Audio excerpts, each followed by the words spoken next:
wondering what 30 inches of rain can do to rivers? Well, here in Florida, unfortunately, we're finding out. We have some rivers that are major flood stage right now. The Black Creek, also here St. Mary's, and also here...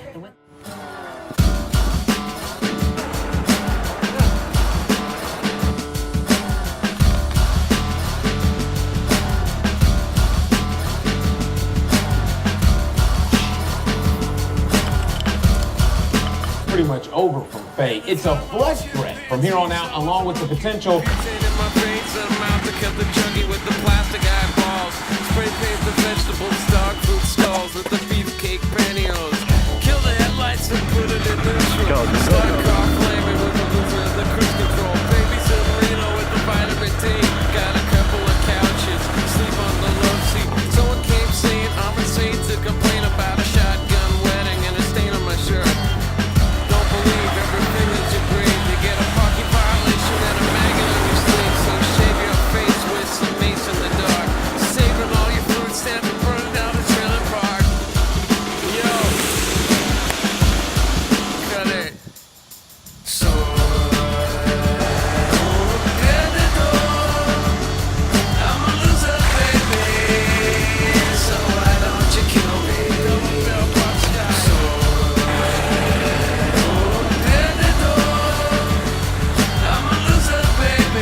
Choking on the splinters.